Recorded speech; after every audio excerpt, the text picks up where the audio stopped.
Now, Tinkrama Ankara, earlier they're giving you some update on what is happening on our news. There is a very big thank you to her for that exciting one. The show has started. Let me say a very big thank you to our sponsors. I'm not doing the show alone, though we're streaming live on Free Television, Ghana.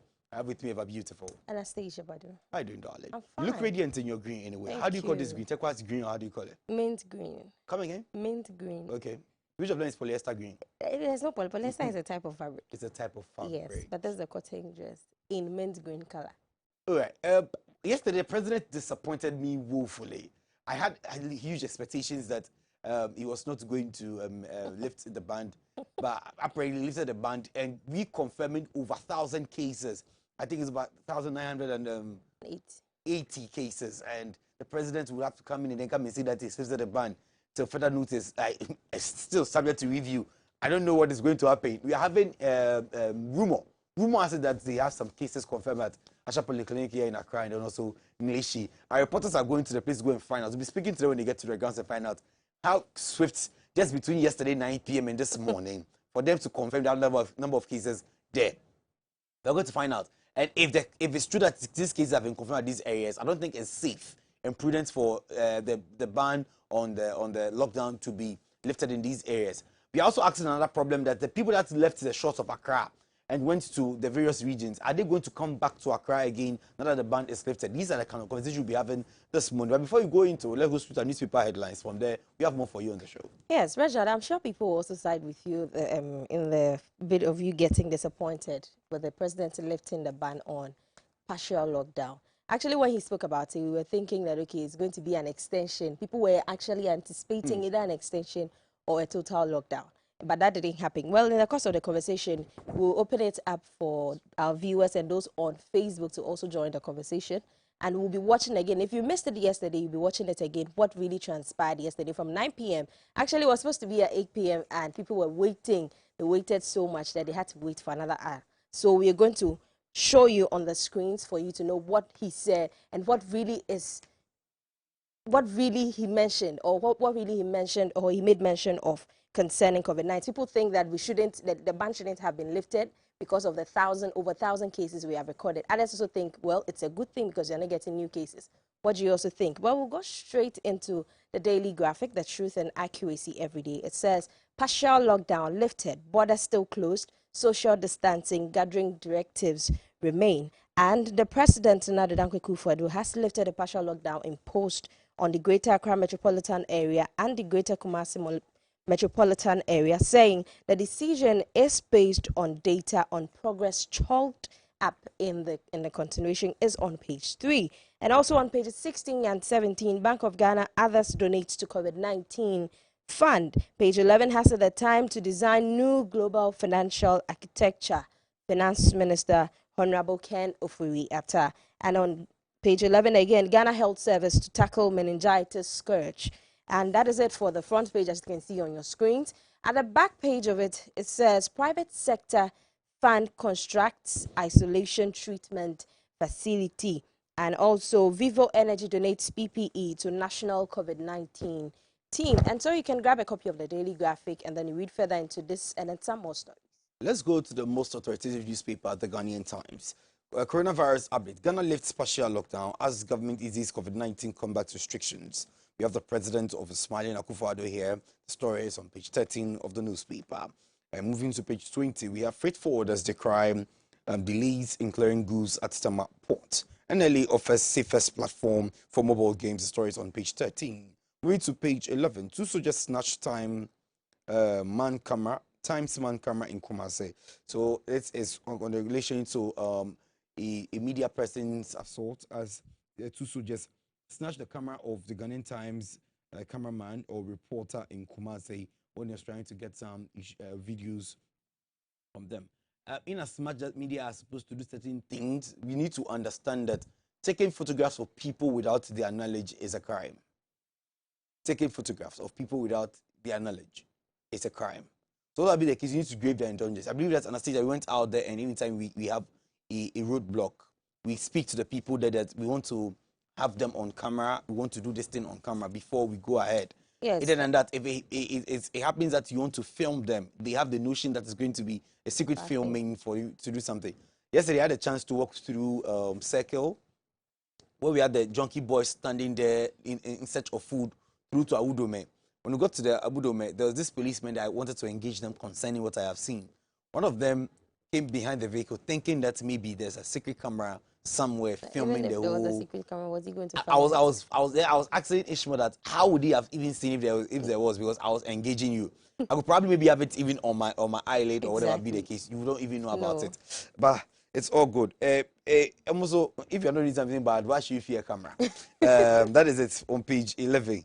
At the back page of the Ghanaian Times, you still have some other support to GHS to contain COVID-19 spread. And then we have Zoom Lion disinfects Akanfo prison. That is all for the Ghanaian Times. Grab a copy and read further into it. Well, straight to some business, and the Business and Financial Time for today is saying Monday, April 20, 2020. Is saying that on Maritime News, Takrady Port goes back to manual process as angry importers call for Unipass ICUMS halt. There is total chaos at the Takrady Port since April 1 when Ghana Link Services started to implement its supposedly superior Unipass stroke integrated customs management systems, with freight forwarders left frustrated and in utter shock and disappointment.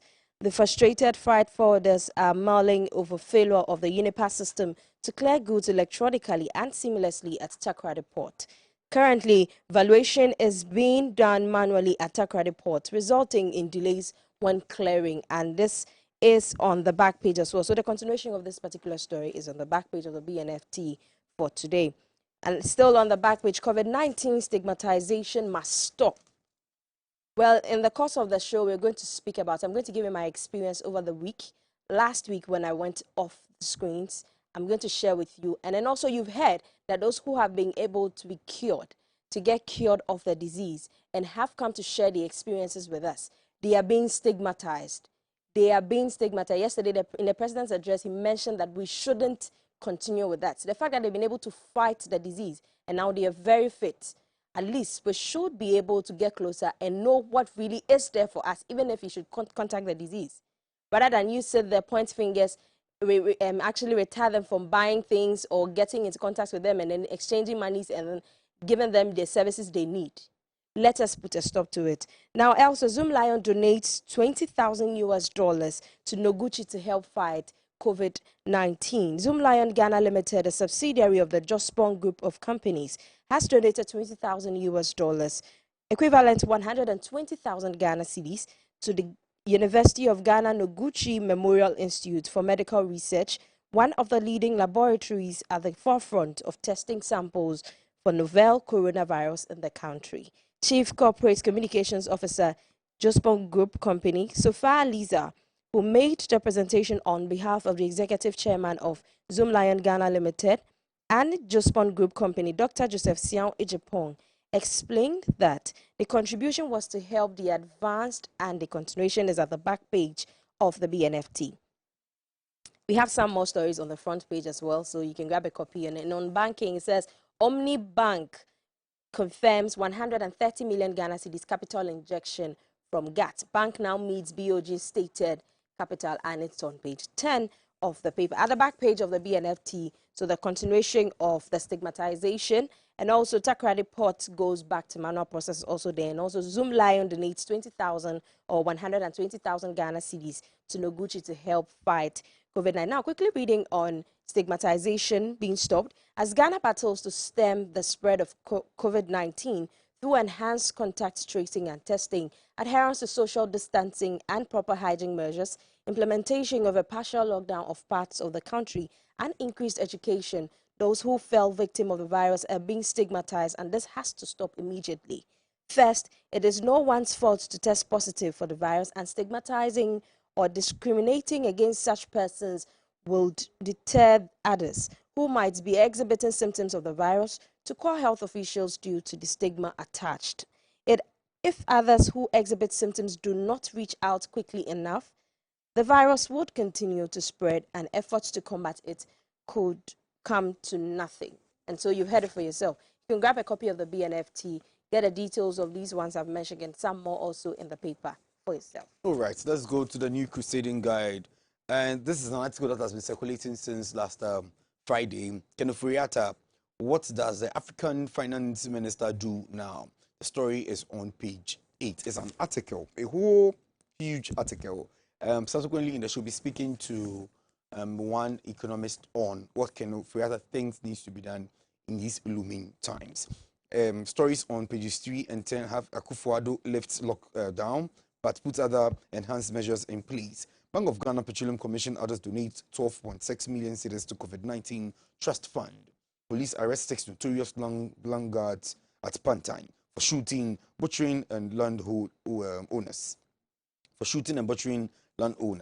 Then we have Chamber of Bullion Trailers supports 37 hospital and COVID-19 fight. At the back page of the new crusading guide with some crusade sports.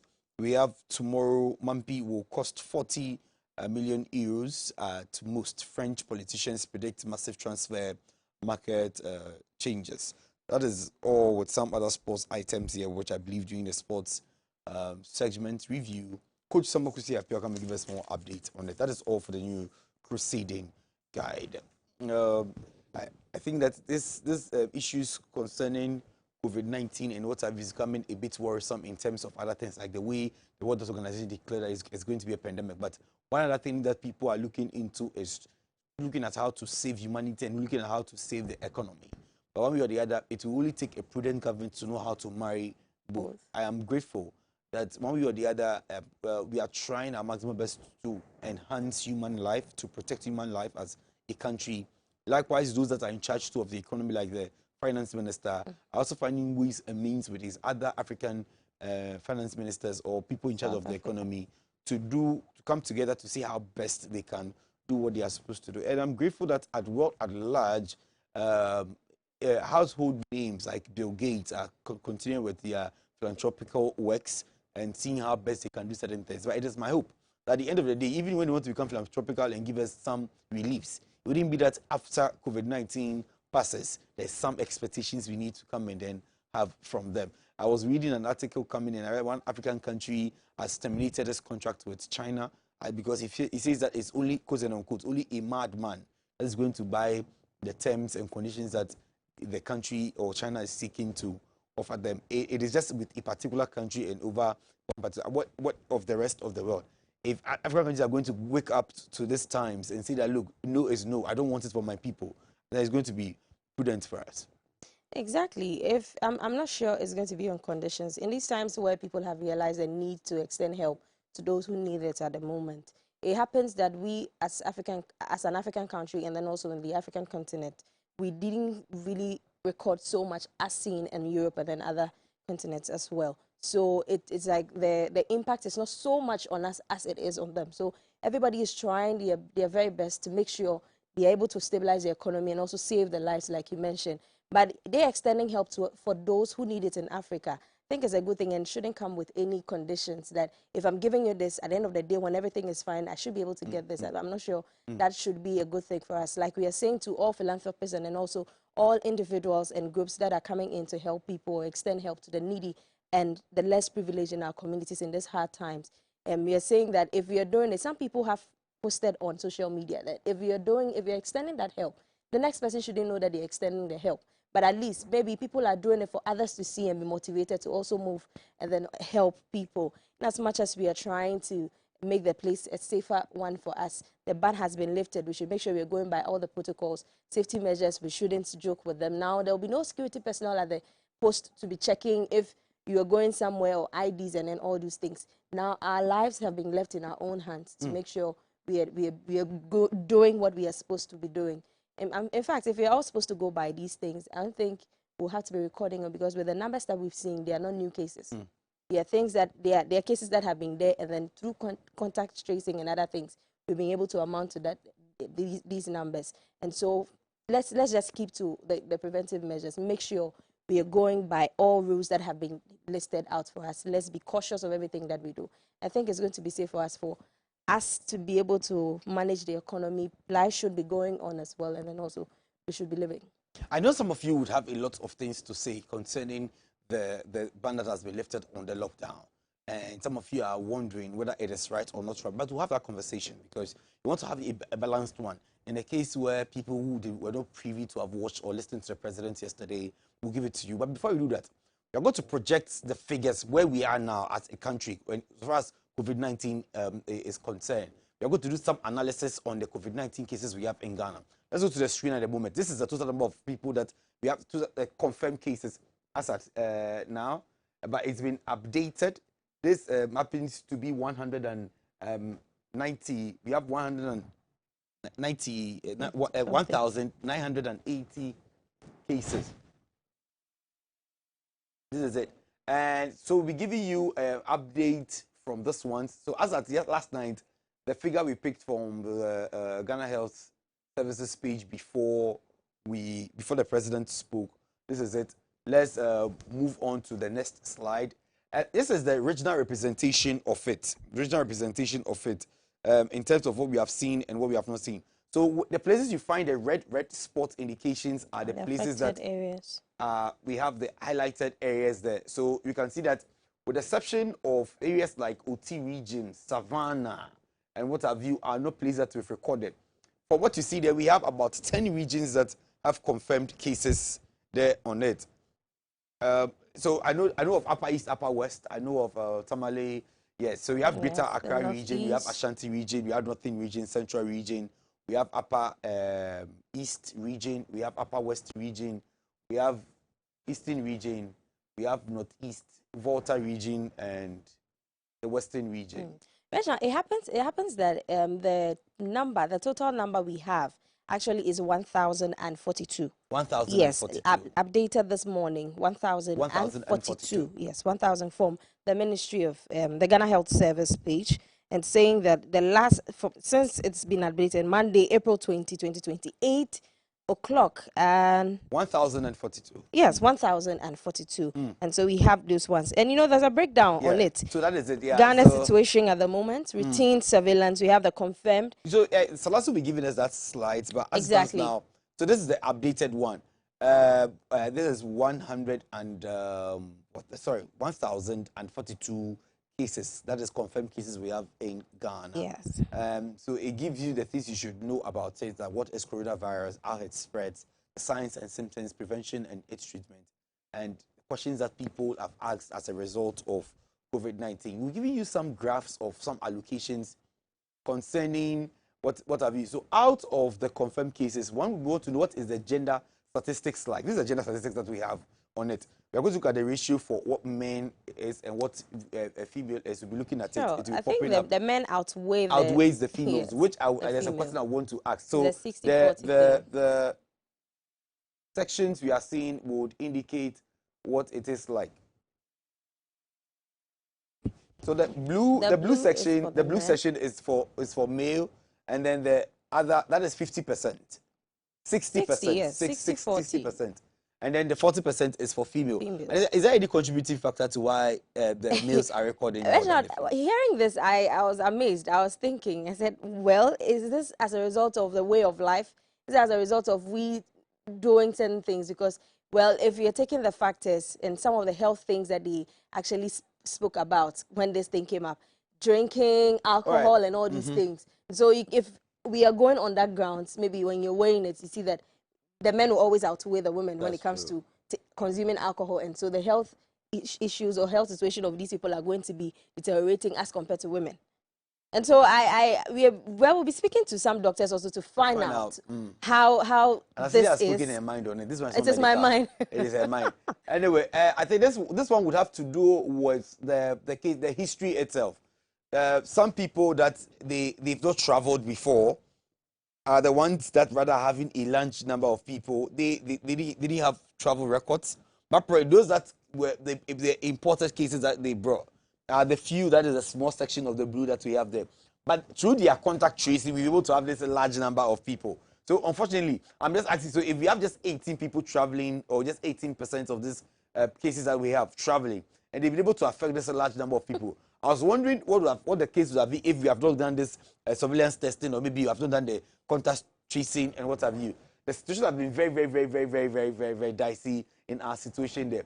But so this is for you to understand what the COVID-19 menace is all about. And we're talking about social distancing. To what effect? If just 18% of this chat are people that traveled, went outside Ghana and brought it into this country, and the rest of the people are people that don't have travel histories, but yet still had contact with people that one way or the other have come into contact with the people that have traveled. And I should tell you that we should be worried and show a lot of concern concerning our social distancing. Yes, that even tells how swift the Ghana Health Service and the Ministry of Health were on this, and the reason why our borders were now shut later. But by then, you could attest to it that people had already moved into the country. People had the virus without knowing, and so people mingled with a lot of people. And with that one, it tells that in finding out stuff about it, the Ghana Health Service was able to identify how swift the spreading was going to be, and so hence the ban on our ports and then our entries and then all these things.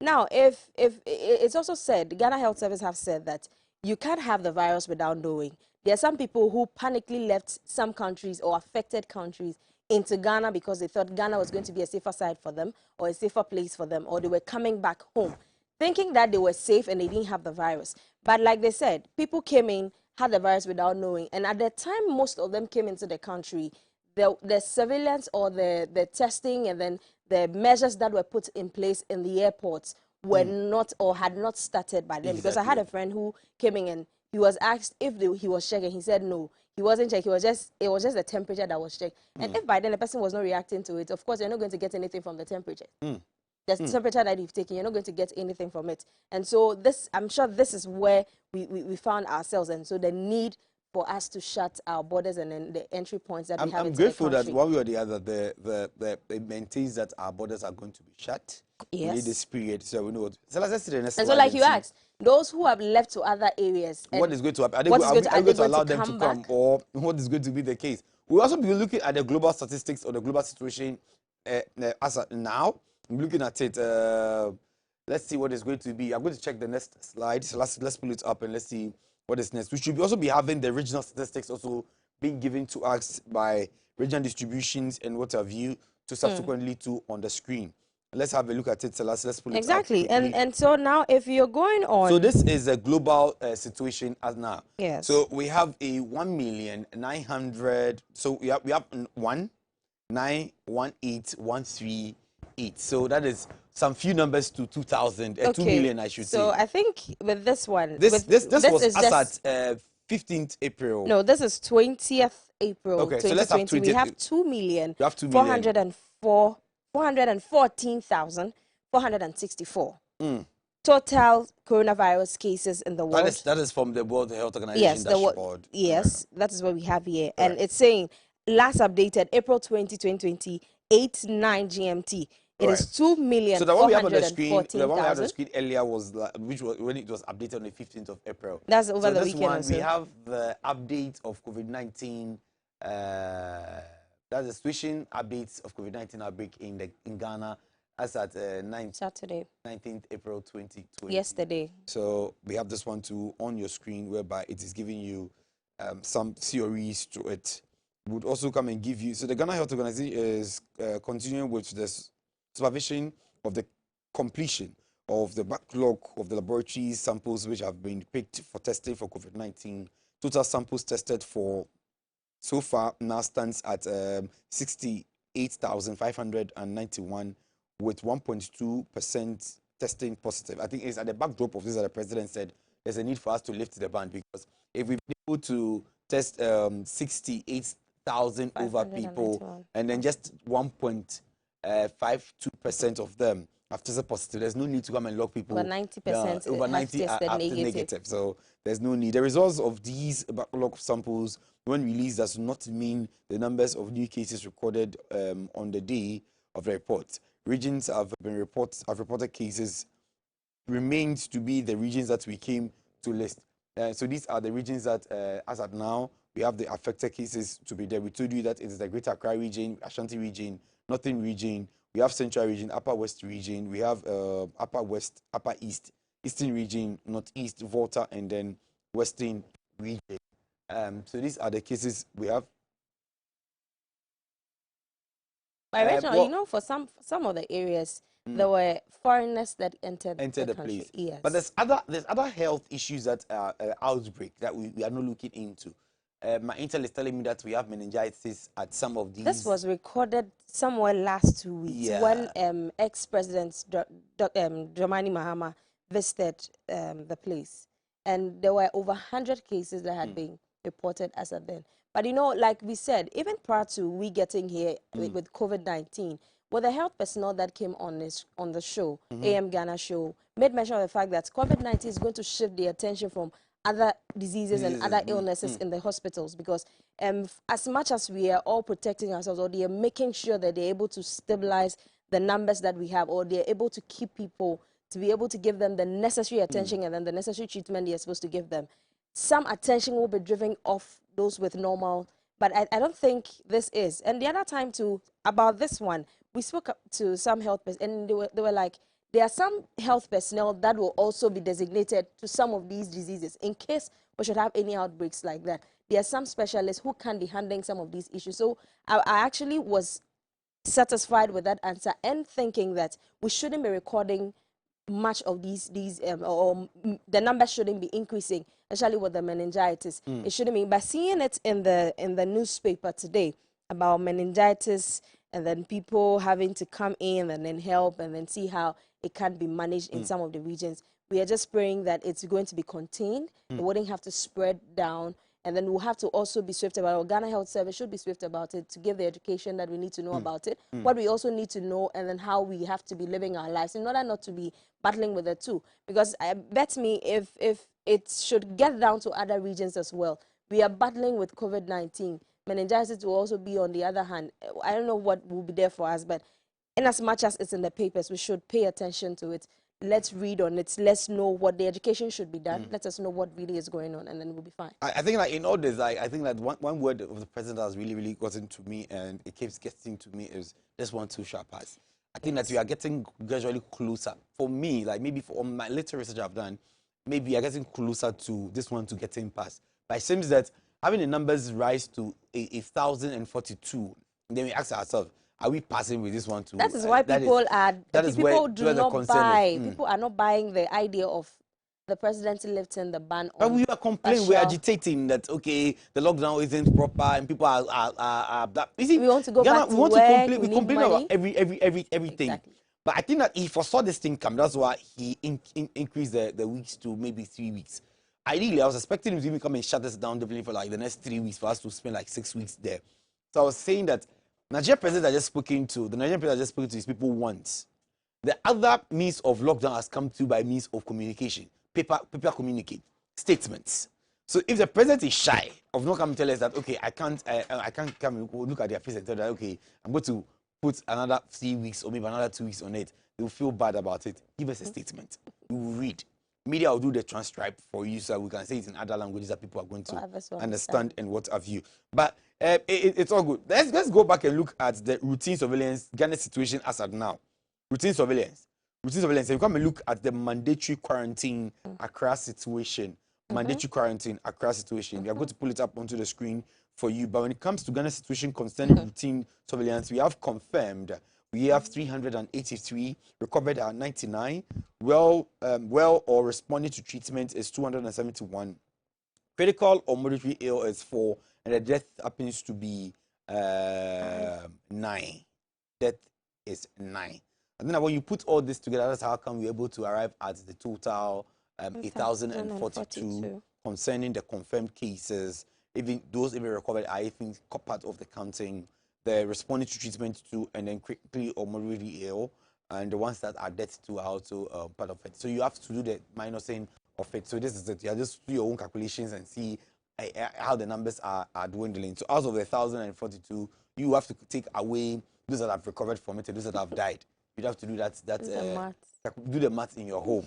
Yeah. But when it comes to the mandatory quarantine to Accra, we have a confirmed 105 cases, 0 number of recovered. Responding to treatment, or all 105 people are well and responding to treatment. Are all well and then responding to treatment. Let's go to the Tamale mandatory quarantine. Tamale mandatory quarantine and all, and we are going to also be looking at Ghana's situation on enhanced contact tracing. For Tamale, we have 10 confirmed cases. Recovered is 0. Well responding to treatment is 10. Critically or moderately ill is 0. Death is 0. That is for Tamale. There, we having that on the screen. Now let's move to the enhanced contact tracing. We have confirmed 544 cases. Recovered is 0. Well and responding to treatment is 4. Critical or moderately ill is 0. I said, when you check the graphs and check the statistics, there's one level of hope in it, especially when it comes to the mandatory quarantine and what have you. That if I have 101 people confirming to be under mandatory quarantine in Accra, and all of them are responding well or responding to treatment, it speaks hope. If you also have enhanced contact tracing to be 544, and all of them are well and responding to treatment, that should tell you, okay, there's a little bit of hope. For my folks in Tamale, the 10 that were confirmed to have are all responding to treatment, which is one hope that it gives me. But at the end of the day, Donald Trump was saying something last Friday that some countries and some economies and some world leaders are running away from the figures. They're not telling the world the truth. I don't want to say that we are not giving ourselves the truth in Ghana, but I'm just hoping that what Donald Trump is saying is not affecting Ghana too, and saying that maybe we are not having the situation to be true or what the situation should be here like that in Ghana. But one way or the other, let me say a very big kudos to our frontliners. They've done the most. Tremendously. They've done the most. And when COVID-19 passes, I personally would have to reward Kojo Upon Nkrumah. I believe that in the wake of all this, one may wonder how come he just have to pull out his neck to say that, look, I have to coordinate conversations concerning COVID-19 and make my ministry and myself very instrumental. I'm sure that in one way or the other, he's become one person that even advised the president on his address and when he needs to come and then speak to us. We can say that the president has also done remarkably well. He's done so well. Let me reiterate that though the partial lockdown, the ban has been lifted, please, social gathering, there's still a ban on social gathering. So no restaurant movement, you can go and eat. But no clubbing, no partying, no church activities. And then if you want to do, the president even advised us we can go on a private burial because so that we ease up the mortuary and the morgues. At the end of the day, we still maintain 25 people, but no funeral. Private burial, no funeral. He says you should hold on with the rights. When we are done with COVID-19, you can come back and come and do the funeral rites. You get it? That one I think is laudable. Yeah. It's even less expensive. It keeps your budget. It makes it moderate. Unfortunately, I had my brother-in-law's brother's wife. Yes, long thing. Lost her life over I think it's on Saturday afternoon. She was not feeling well anyway for some time now, so she lost her life on Saturday. Unfortunately, she gave up the ghost. So the family met on Sunday and said they are going to bury her come Saturday. Exactly. Hey, instant. And funny enough, when you use the Kolebu morgue in Accra and you die in the hospital, the first 1 week is free Ubuntu. So she died on Saturday. They processed it and they took her to the morgue on Sunday. So between now to Saturday, free. Yeah, so after the 1 week, you just take your thing. And even yesterday in the address, he mentioned that the morgues are getting full. Yeah. Morgues are getting full. And even if we are not going to go by the rules he has given, we're going to get to a point where there'll be the need for a mass burial, where a lot of people do not really like that. So I think they should take this up, make sure they're going by the thing, because our Bonyomo, 25 people, make sure you go by the 25. I call mama, you don't have to buy any fabric for anybody. You don't have to be buying a lot of crates of clubs. Nothing. Private burial, make sure you are exercising social distancing. Why are you stressing a crate of clubs? Oh yes, but that is what people actually go for funerals for. They go for minerals more. Minerals. Yeah. How many people in the Ghana setting, you get medna, you get some cream crackers somewhere. You know how to organize funeral. I don't know how to organize, but I've just seen what. Forget Anastasia. We are going to speak Dr. Ebenezer Ashley on the line. He's in charge, or he's the CEO for the Eben Consultancy, to speak on issues concerning the economic matters. Good morning, Doc. How are you doing? Good morning. I'm fine. It's been a long while. How are you coping under this lockdown period that has been lifted anyways? How are you coping? You're asking how I'm feeling, right? Yeah. Yes. Well, I think we are coping with the situation, so we just continue with it. What is most important is being able to come out always with measures that would wean the entire nation off sporadic spread of the pandemic, and that is what matters to most of us. Doc, thanks. Yeah. We can't run away. That in as much as that we want to maintain lives, we want to see that humanity gains life. Issues concerning economy is something that we really need to look into. The World Bank has warned that the world is going to face a lot of economic crisis as a result of COVID-19. As a result, in Ghana, the finance minister on its own has come to give us some hope or what needs to be done in terms of economic management and what have you. But as an economist, do you think that we are putting prudent measures in terms of where inflationary rate has gotten to till now, our ratings from the Bank of Ghana and what have you? Are we doing what we can do well so that when we suffice COVID-19, we can bounce back quickly? Thank you very much. First, I'll say good morning, actually, viewers. That's a very good question. The initial answer is yes, with explanation. Yes, actually, the nation's preparation towards the fight against pandemic has been something that has been in process, but not an event.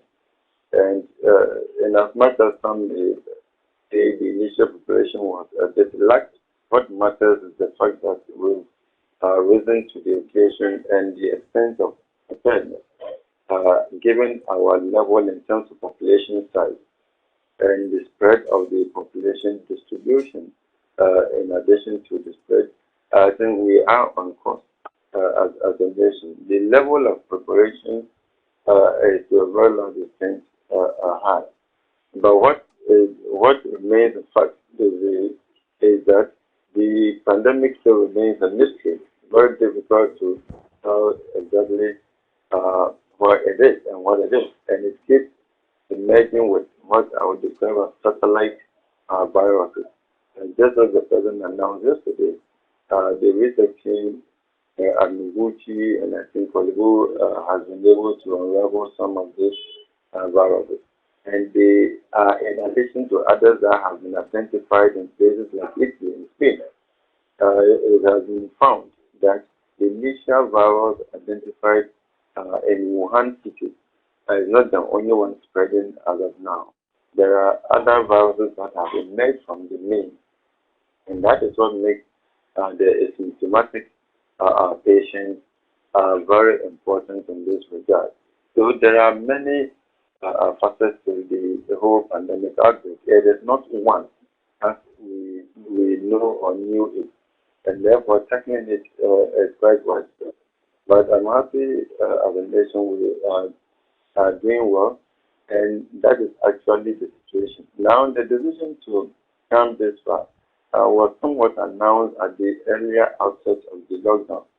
We were told certain samples have been taken in huge numbers, and there was a need for the samples to be tested. The outcome will help determine the extent to which the pandemic has spread in the country and the need for us to perhaps institute additional measures for containment. Now, from the president's admission yesterday, out of over 86,000 cases, about 1,000 and a little bit over that turned out to be positive. And as we speak, we have about 1,042 cases. That has actually shot Ghana up when it comes to the global ranking for cases with, well, countries with confirmed cases of the COVID-19. We are now moving up very quickly, and that is a cause for war to some extent. But this is the other side of it. The economic situation that you asked of is actually important. Now, in some cases, we do the comparative analysis to determine the number of confirmed cases in a country in a day, and then the areas or parts of the country where those cases are confirmed. And this would help determine the extent or the speed of spread in that particular jurisdiction as of now. And then you'll be able to tell the effect on the people and whether to tread cautiously or extra cautiously or extremely cautiously in dealing with the remedial measures. In our case, you realize the 1042 number is something that is spread around Accra. It is Kumasi, it's methods of Tamale and other 7 regions in addition to the 3. Now, or other 8 regions in addition to the 3. Now, what this means is that what are the causes? Who are the most infected? What are the containment measures? How are we ensuring that those infected do not also spread? Now, and the answers to these questions help to determine how prepared we are for this and how we could ensure that we set things right. And that is actually the situation now. Now, since the lockdown, if you look at the lockdown, it occurs in 2 strategic parts of the country. Greater Accra with its adjoining suburb of Aswa, and then the Greater Kumasi metropolis. And these are the 2 major business districts of the country. And so the lockdown to some extent did bring economic activity substantially to a halt. And that is why the impact was felt. Now, during the period, we realized the spread wasn't too high. And that might have also accounted for the need for stimulation of the economy through direct activities or direct business activities, so that the inflows to government coffers might also go up and help in other economic situations. That might have accounted for it. But we are not safe when it comes to this pandemic. The numbers keep going up, and therefore there is a need for extra caution. So what has been relaxed wasn't part of the initial measure, and that is the lockdown. And so it has been lifted. It's still intended to assess the situation to see how well we do as a nation, and then be able to tell if it is a good strategy or we have to resort to lockdown and even lock down beyond the initial measure. If we cite, I would cite a little example here. If you look at China, for over 3 consecutive weeks, China was recording about 80,000 and came up to 81,000 confirmed cases in the country, with over 77,000 recoveries. Immediately, the country decided to open up, not even to foreign visitors, but then within, allowing people within to visit museums and certain amusement places. The number has shot up to over 82,000 in China. It's now 82,747. So it is not an outright. I'm sure China wants something to believe that the measures put in place are enough to ensure that there will be no longer further spread. But immediately the country decided to open up slightly, the number of confirmed cases has shot up from 81,000 to 82,000. Then the recoveries are 77. The deaths have increased from 3,322 to 4,632. The active cases were very small. Now it has increased to 1,031. So you realize the pandemic is still lurking. That's what I want to emphasize. And therefore, any slightest symptom of positive signs is not enough to conclude that you are good to go. I liken the current pandemic to a football player who sustains an injury and has to perhaps rest for some time. If you begin to feel that your limbs are okay and you are itching to play because you see your colleagues playing, if you go into the field, you might end up aggravating the wound than it was before. But when it is completely healed or close to full recovery, you realize you are able to work on it and then perform. All right. So that is the situation. So now, in our case, I'm bringing all this to say that even the rate or the speed of spread, it might not be out of place to allow activities to go on with extreme caution. That is the nose mask, distancing ourselves. We go into certain shops and they do not allow buyers to come in. You stand behind a tied rope and the attendant will come for your money and what have you to make sure you are correct.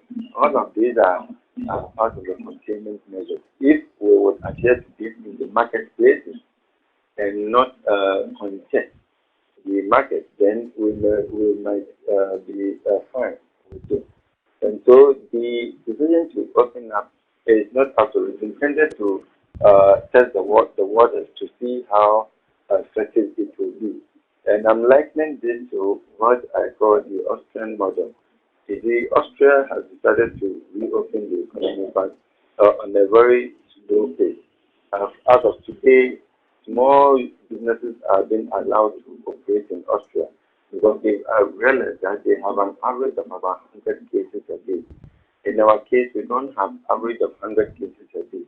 The cases that are confirmed to very large extent are those that samples have been taken over a period of time.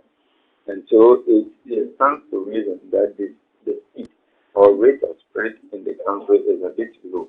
And they would adhere to the measures put in place with regard to the non-pharmaceutical interventions such as non-gatherings and what the frequent hand washing with soaps and detergents, nose covering, social distancing and whatever, then I'm sure we could mitigate and control the spread of the virus in the country. And with this, I'm sure your question has been answered. Accra, Greater Accra, the Ashanti region, these are the two major business regions of the country. And so when they come down, then it means technically the entire nation has ground to a halt. And that is the basis for the reconstitution. All right. With strong emphasis on the medical measures. Okay, Doc, one other thing that my attention has come to it quickly is in response to the question I asked earlier on how, if we are on courts. You said yes, but in this time that we've opened up the lockdown, it's for us to see how best the situation is going to be like. We are seeing how muddy the waters are going to be. In doing so, ahead of the initial partial lockdown, there was this panic buying, there was this high increase in food stuffs at the markets and what have you, as well as some panic withdrawals that the Bank of Ghana warned against. If you are using this week, for instance, as a case study, to just open up, to see what the end of the week is going to be, are we to foresee such exigencies happening at our market centers or in terms of our banking centers as well when it comes to panic withdrawals and general increase in food prices? A very brilliant one. That's a good question.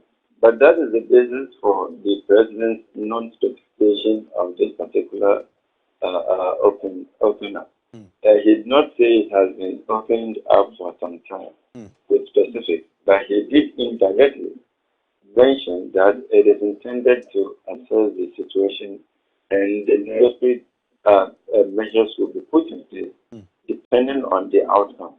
So it is not explicit, but it is being assessed for some time to see how it would work.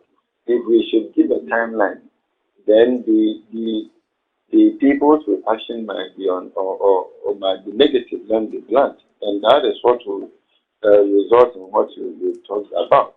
But now no specific timelines have been set. But economically, how prudent? What should be our timelines economically?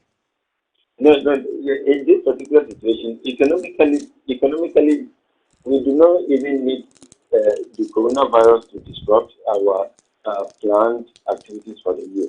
So, from economic perspective, there should be set no coronavirus. Second, there should be outright stimulation of the economy through import, export, buying, selling. That is the economic standpoint. But there are certain natural events that have disrupted the expected economic outflow and economic flow.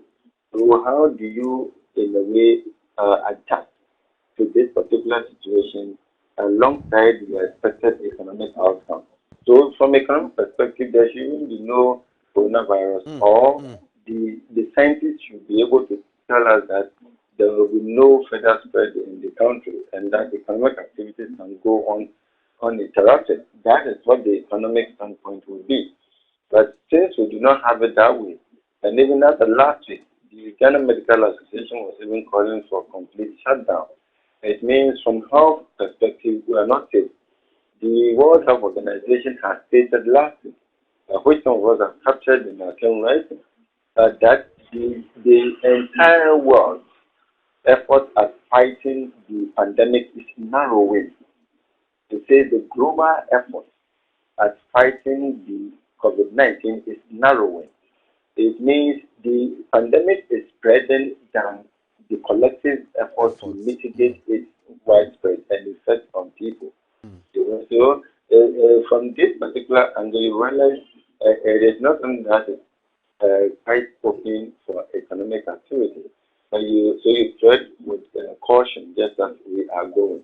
Doc, finally, let me ask you this one finally. That we started with our epic centers as a result of a lockdown. A lockdown that I can confidently say that it was an unplanned lockdown. A lockdown that we didn't foresee coming. We were not able to plan how to cushion or to even give relief items or packages within this lockdown period. In the wake of opening up, should the president decide to go for another partial lockdown in the other regions that had confirmed cases, like the 10 regions that had confirmed cases, do you think that there will be enough relief packages? There will be enough to be given to the vulnerable? The government is having enough to spend? Or the 1 billion that has come from the IMF will do as that good deal? Thank you very much. In order to, in a way, minimize the extent of pressure on the government with regards to national debt and spending, that is why the president and his team have decided to allow business activities to go on for some time, so that at least those who are financially stressed might have some form of relief. The unfortunate situation is that in our part of the world, we have an economy that the informal sector drives substantially. And our informal sector is not comparable to the informal sector in advanced economies. In our case, when you say informal sector, it is really informal, where many business activities are not documented, where the contribution of these business activities to direct government checks is very minimal. And yet, this is the category, over 80%. In some cases, some are even saying 90. In some cases, 90% of these people are the eventual beneficiaries of government planned intervention programs. So it becomes a little bit dicey, but you have no choice than to see how best you can resolve the issue. Right. So yes, the informal sector, that is what we have been challenged. Unfortunately, that is the very sector that its contribution to national development through direct national pay is a challenge. So these activities are intended to help those who think the initial distribution of food to over 450,000 homes did not reach them, and therefore if they should be given the opportunity to perhaps engage in petty trading, they will be able to fend for themselves. And therefore, the current situation is intended to address that part of this economic issue and see how best that would help mitigate the spread of the pandemic in the country. So if this will help us not spread it, then we can hold on to the current remedial measures of ban on gathering, while business activities go on, so that people might not lament and apportion too much blame on government, elected government, with regard to providing their basic social and economic needs. So yes, your question is quite a laudable one, but this is how the informal sector is being helped to also help the government help the informal sector. I Right. don't know if it is clear. The It's reopening is clear. to It's help the clear. informal sector, to help the government, to help the informal sector workers, so that within the period they would also be able to mobilize some funds for their upkeep. When I done the first week of the closure, there wasn't much hue and cry because people perhaps could live on the little. But now that it is gone, then there will be agitation. So how do you do that? And this once again reminds me of the Vice President Alhaji Dr. Ali Muhammad Umia's initiative, that digitization of the economy. You realize it is long overdue. And therefore, when certain initiatives are started, we don't need to look out for the negatives.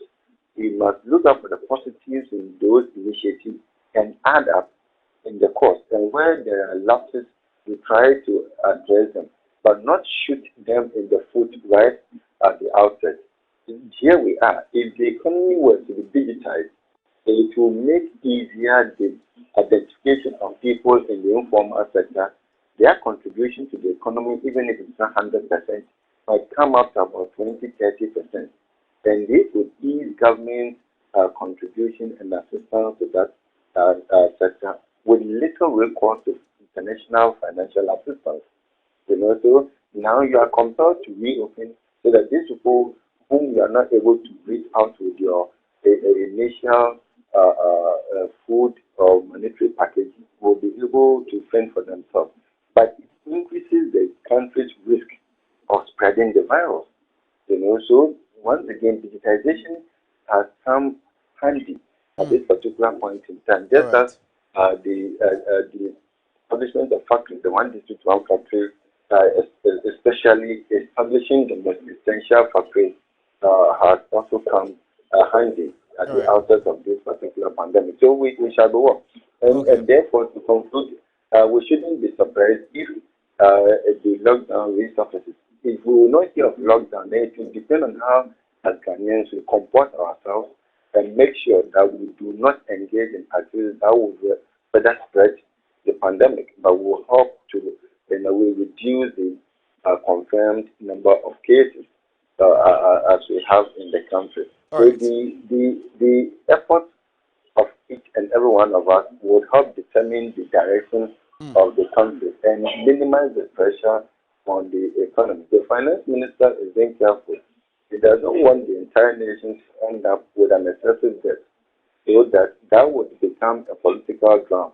Instead of people being subjected to know we found ourselves in an unusual, in an extraordinary financial year, people might gloss over that and then begin to trumpet home how colossal the nation's fiscal debt has become. So you look at the different economic implications, social impact, and then you are compelled to make some decisions. So we have to help ourselves to succeed in this particular regard. All right. Yeah. All right. Thank you, Doc, for your time this morning. And as at when, I'm grateful that you've made yourself very available. Anytime we need economic explanations, you have been doing for us. God bless you this morning. So thanks for having me. Good morning to you. Good morning. So that is Dr. Ebenezer. Actually happens to be the CEO for Eben Consultancy, trying to explain to us what economic issues or solutions is going to be like within this period that we've experienced a lockdown and then we are over it. Let's see, he gave us some indications on how government is doing well to make economy very viable. We are going to the presidency. So those of you that were not able to see what the president said yesterday, you'll be able to have a view of it. When we come back, we'll have another guest and I'll still be discussing issues concerning COVID-19 and the stigmatization towards presidency. Fellow Ghanaians, good evening. Today, Sunday, 19th April, is exactly 3 weeks since I came to you and announced the imposition of restrictions to movement in the Greater Accra Metropolitan Area and Kaswa, and the Greater Kumasi Metropolitan Area and its contiguous districts. I explained at the time that the decision was taken to give government the opportunity to try to contain the spread of the virus, scale up effectively the tracing of persons who had come into contact with infected persons, test them for the virus, and if necessary, quarantine and isolate them for treatment, should they prove to be positive for the virus. The decision to restrict movement has occasioned a number of severe difficulties for all of us across the country, especially for the poor and vulnerable, and not only for those resident in the affected areas. Let me express my gratitude to all of you for bearing with government, all health workers, and with members of our security services throughout this period. I requested all of us to sacrifice for our collective good, and we have been doing just that. I thank all our healthcare workers, the men and women of our security services, and members of the media for the work they've been doing in helping to combat the spread of the virus. Let me also thank the individuals and organizations who have made contributions to COVID-19 National Trust Fund. It is truly appreciated. Fellow Ghanaians, since the first 2 cases of infections were recorded on our shores, we have to date traced some 86,000 contacts, out of which we have test results of 68,591 contacts. There is thus a backlog of some 18,000 tests whose results are yet to be received. The overwhelming majority of these contacts have been established in the last 3 weeks of the partial lockdown in Accra and Kumasi. Out of this number, 1,042 persons, i.e. 1.5%, have been confirmed as positive, with 67,549, i.e. 98.5%, testing negative. 99 persons have recovered and have been discharged, and 930 persons who have been isolated are responding to treatment either in their homes or in treatment facilities. These 930 persons, after their treatment, will soon undergo the mandatory 2 tests to determine if they have also recovered from the virus or otherwise. The main reason our country has seen an increase in the number of confirmed cases over the last 3 weeks is because of the decision we took aggressively to trace and test contacts of infected persons. This has enabled us to identify and isolate infected persons, protect the population from further infections, and contain better the spread of the virus. Indeed, Ghana is the only other country in Africa to have conducted more than 60,000 tests, and we are ranked number 1 in Africa in administering of tests per million people. The decision to impose restrictions on movement was backed by the data at hand, and our next course of action, again, is backed by data and by science. Indeed, all that government is doing is intended to achieve 5 key objectives: limit and stop the importation of the virus, contain its spread, provide adequate care for the sick, limit the impact of the virus on social and economic life, and inspire the expansion of our domestic capability and deepen our self-reliance. It is important to state at the very outset that scientists at the University of Ghana have successfully sequenced genomes of the virus responsible for the COVID-19 pandemic, obtaining important information about the genetic composition of viral strains in 15 of the confirmed cases in Ghana.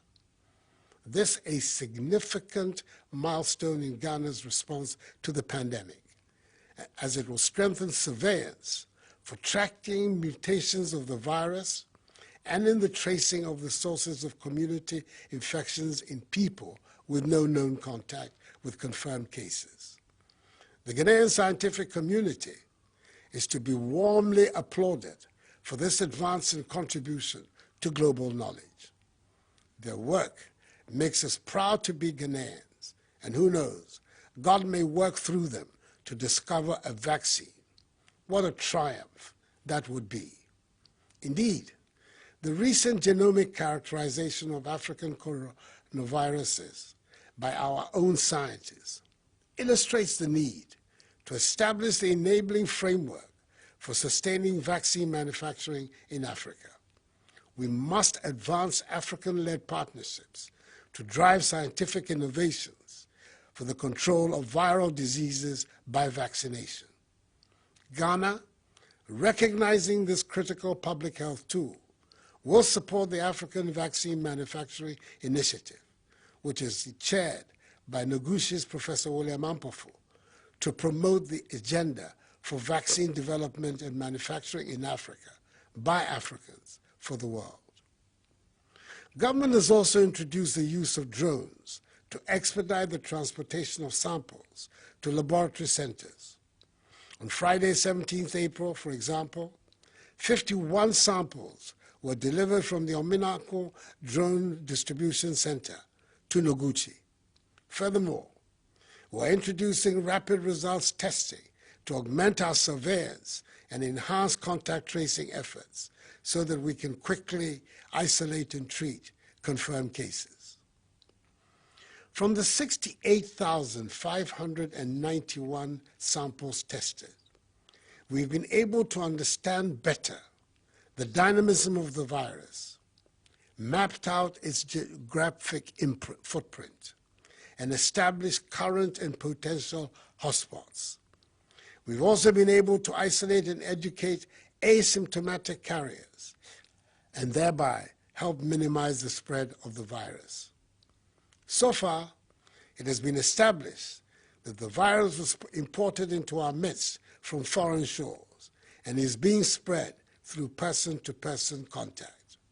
The majority of persons infected in Ghana have mild to no symptoms at all, whilst a very small number have required hospital treatment, of which 9 persons with underlying ailments have died. Towards treatment, we've expanded and added to our network of COVID-19 treatment centers, with the Ghana East and Bank of Ghana hospitals being 100% dedicated to the fight. In addition, we have set aside separate COVID-19 treatment centers at the University of Ghana Medical School, Hospital, the Kolebu Teaching Hospital, Komfo-Anokye Teaching Hospital, Kumasi South Hospital, and in other designated regional and district hospitals.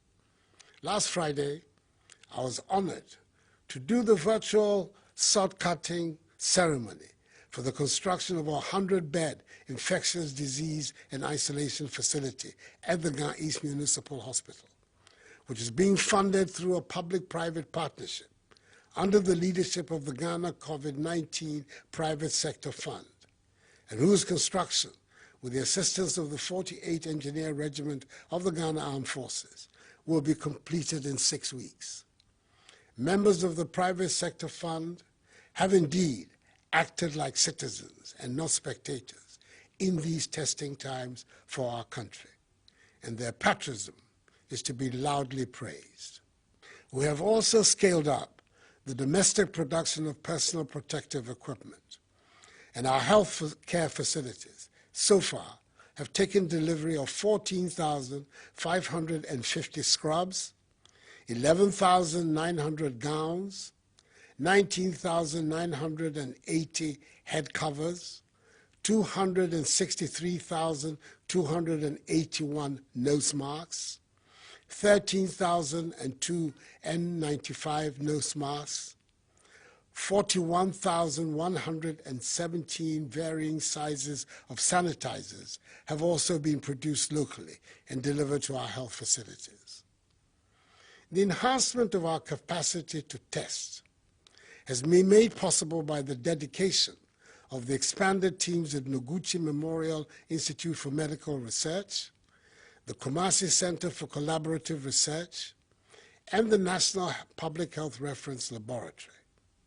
Further, we're making significant investments in the laboratories of the Veterinary Laboratory, Accra, the Center for Scientific and Industrial Research Laboratory in Accra, the Police Hospital, the 37 Military Hospital, the University of Health and Allied Sciences in Ho, the Veterinary Services Department in Sekondi Takoradi, the Public Health Laboratory in Tamale, the War Memorial Hospital in Navrongo, and the Cape Coast Teaching Hospital, so they can also use PCR technology. We are recalibrating 100 regional and district tuberculosis gene expert laboratories across the country to help ensure that we have a minimum situation of one testing center per region.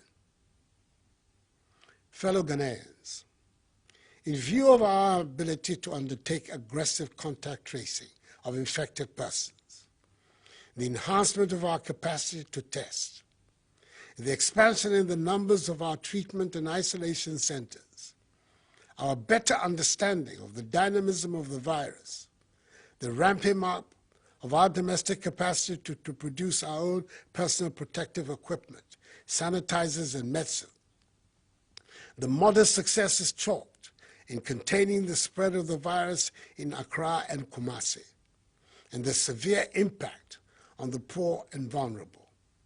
I've taken the decision to lift the 3-week-old restriction on movements in the Greater Accra metropolitan area and Kaswa, and the Greater Kumasi metropolitan area and its contiguous districts, with effect from 1 a.m. on Monday, 20th April. In effect, tomorrow, we'll see the partial lockdown in Accra and Kumasi being lifted. I must make it clear at the outset that lifting these restrictions does not mean we're letting our guard down. All other measures are still firmly in place. For the avoidance of doubt, the earlier measures announced on Wednesday, 15th March, which have been extended, are still very much in force and have not been relaxed. I'm demanding even greater adherence to these measures. In here, I'm referring to the suspension of all public gatherings, including conferences, workshops, funerals, parties, nightclubs, drinking spots, beaches, festivals, political rallies, religious activities, and sporting events. All educational facilities, private and public, are to remain closed. Businesses and other workplaces can continue to operate, observing staff management and workplace protocols with a view to achieving social distancing and hygiene protocols. Operators of public transport, including our buses, trotros, and taxis, are to continue to run with a minimum number of passengers, as they have been doing for the last 3 weeks in maintaining social distancing. They must also continue to ensure the maintenance of enhanced hygienic conditions in all vehicles and terminals by providing, amongst others, hand sanitizers, running water, and soap for washing of hands. Domestic airlines are required to adhere to the same protocols. The Ministry of Local Government and Rural Development, together with metropolitan, municipal, and district assemblies, will continue to implement measures to enhance conditions of hygiene in markets across the country and expand the policy of alternate days for alternative products to improve social distancing in all markets. As has been established, the overwhelming majority of confirmed cases have come from travelers or from people who have come into contact with travelers. It is therefore incumbent on us to continue to be vigilant about travelers into our country until further notice, and to congratulate the men and women of the Immigration Service and the Marine Police Unit for their work in securing our borders. The arrest of 10 West African nationals in Tamale, who all tested positive for the virus. The arrest of the 6 Nigerian travelers who entered Ghana through unapproved routes along the Ghana-Togo border near Aflao, who also tested positive for the virus, and the recent arrest of 10 fishermen in the western region who returned from Côte d'Ivoire and have been quarantined, testify to the determination of our security services to protect our borders. I have thus signed an executive instrument to extend the closure of our borders for 2 more weeks, beginning Monday, the 20th of April. Like the World Health Organization, WHO, has recently advised, I want to encourage you to wear a mask wherever you go, as it will help you not to contract the virus and keep it clean. If you own a business or are providing a service, i.e. a barber, a hairdresser, a tailor, a taxi driver, a trotro driver, and his mate, a shopkeeper, a food seller, please do well to use a mask. The Ministry of Health will very soon issue guidelines on face masks for public use. I entreat religious, traditional, community, and opinion leaders to partner with government in engaging, mobilizing, and enforcing adherence to social distancing and personal hygiene protocol practices in their respective communities. As difficult as it may be, I encourage all bereaved persons to conduct private burials of their loved ones, but ensure that the 25 personal limit is not breached. Indeed, some are burying their loved ones now in order to have the final funeral rites later. The morgues in the country are becoming full and will in themselves soon pose a public health hazard. So let us act quickly on this. As the day goes by, and as we continue to sustain a grip on the rapid spread of the virus, the systematic easing of these restrictions will be undertaken to bring life back to normalcy. Definitely, we will continue to record new cases of infections, particularly with our policy of aggressive tracing and testing. However, I want to assure you the government has put in place the appropriate measures to isolate and treat them. Should there be an unexpected outburst in infections within a community, I've put the health workers and the security services, including the police service and the armed forces, on standby to coordinate a rapid response of human and logistical resources, if necessary, to cordon, impose a curfew, trace, test, and treat infected persons in the affected community.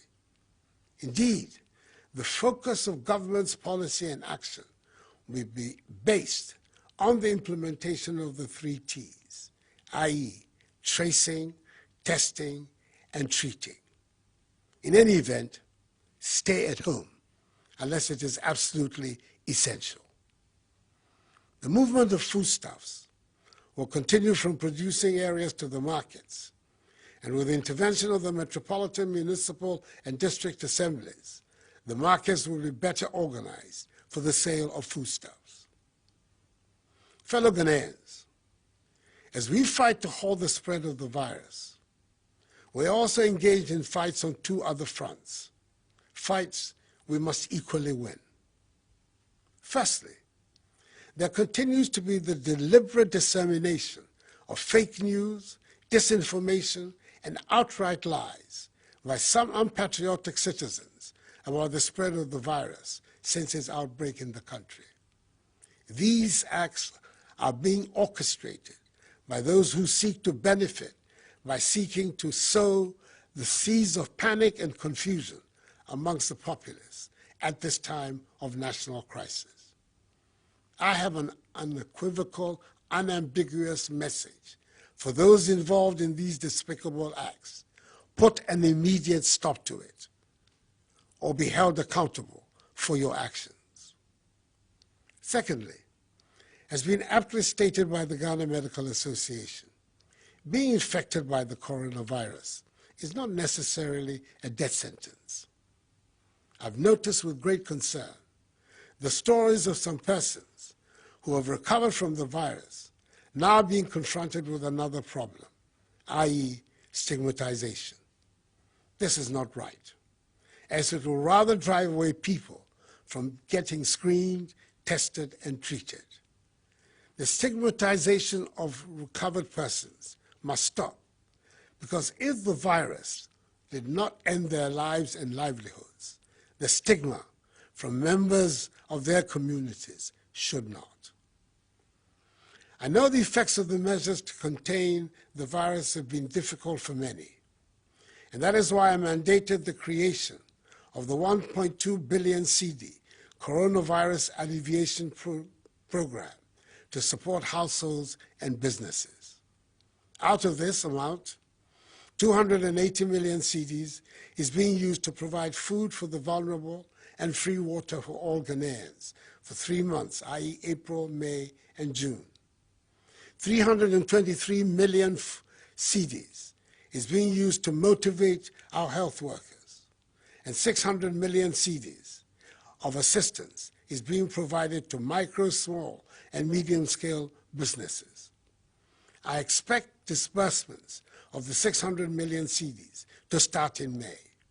Government is fully absorbing electricity bills for 1 million active Lifeline customers and is granting a 50% subsidy on electricity bills of all other customers using their March 2020 bill as their benchmark for the months of April, May, and June. In total, the relief on electricity will amount to some 1 billion cedis. Again, government through the Ministry of Gender, Children and Social Protection, the Ministry of Local Government and Rural Development, and the Ministry of Food and Agriculture through the National Buffer Stock Company, in collaboration with the MMDCs and the District Disaster Management Committees, has provided over 2.5 million cooked food packs to vulnerable persons in the affected districts of Accra and Kumasi. Dry food packs have also been distributed in collaboration with the faith-based organization to 450,000 families in the same areas as against the original target of 400,000. I express my profound gratitude to the private sector and faith-based organizations and traditional authorities for their support in this endeavor. I also commend highly the many individuals and private organizations who on their own organized hot meals and fed a number of vulnerable people within the restricted areas. To these individuals, I echo for being good neighbors to your fellow Ghanaians. As we continue to battle this pandemic, it is imperative we plan to restore Ghana onto a sound economic footing and create a path towards growth and transformation. The recent $1 billion United States dollar rapid credit facility, secured from the IMF without any precondition and approved by Parliament, will be used to help close the financing gap that has been created by the pandemic through shortfalls in revenues and additional expenditures. I welcome the 3 billion CD credit and stimulus package from the commercial banks with the support of the Bank of Ghana to revitalize industries, especially in the pharmaceutical, hospitality, service, and manufacturing sectors. The Minister for Finance, that hard-working, outstanding national treasurer, together with his counterpart in South Africa, as co-chairs of the Committee of African Finance Ministers, have been leading a Pan-African effort to bring debt relief to the continent in these difficult times.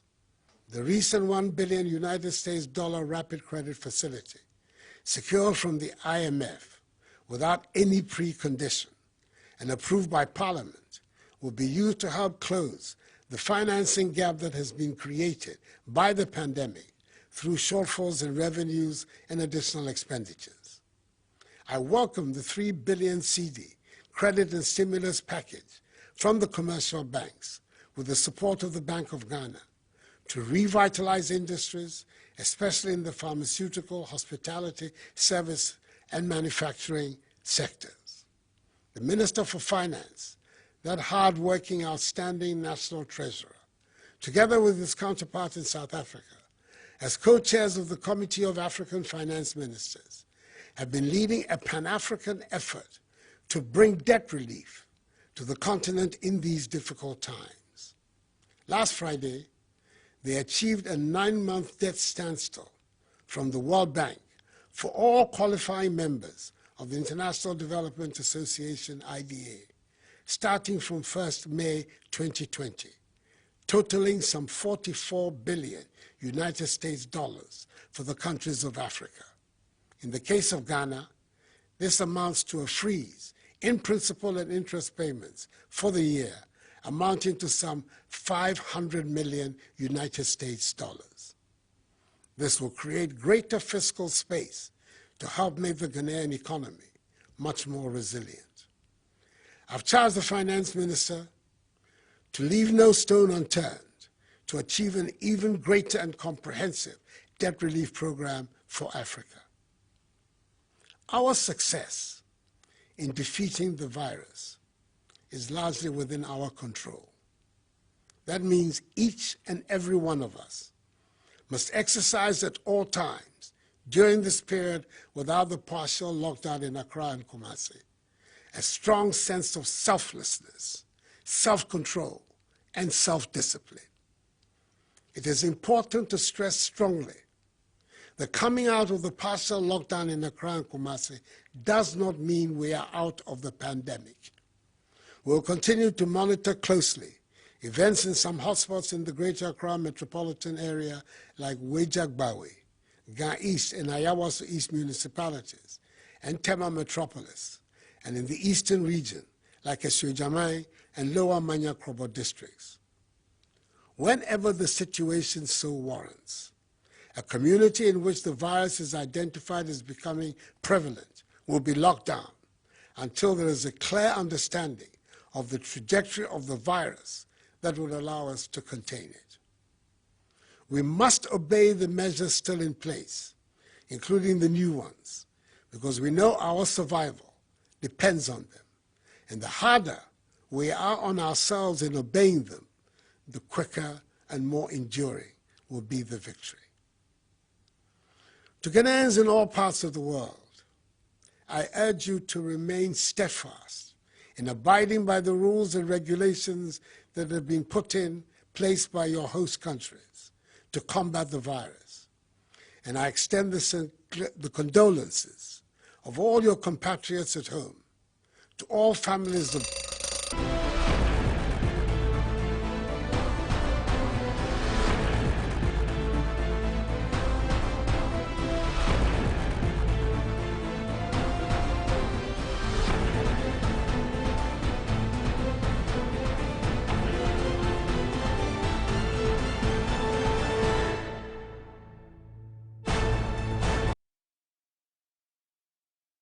Welcome back from the break. If you're just joining, you're watching AM Ghana show here on Adoatv, and it's live. Now, studios on the John Evans Seta Mills High Street here in Accra. Now, you just watched on your screens yesterday's address by the President, His Excellency Nana Dankwa Akufo-Addo, on measures, or Measure 7, concerning things they've put together on containing the spread of COVID-19 in Ghana. Our situation so far. Well, we'll be speaking about that, and we'll open phone lines for you to also call in and then give us your thoughts on what you think on the ban. But we have, there's a press release that came yesterday and says National Concerned Spare Parts Dealers Association writes to the President. And we have the PRO, Mr. Techi Ado, on the line to speak to concerning this press release. Hello, Techi Ado. Hello, my dear. Good morning. How are you doing? I'm doing great. What about you too? I'm fine, by God's grace. Yesterday, the President has lifted the ban on the partial lockdown. How do you feel about it? Or what are your concerns about that? I didn't get that. Please come again. We haven't heard anything from them. But we have dispatched letters to the Ministry of Trade and Industry.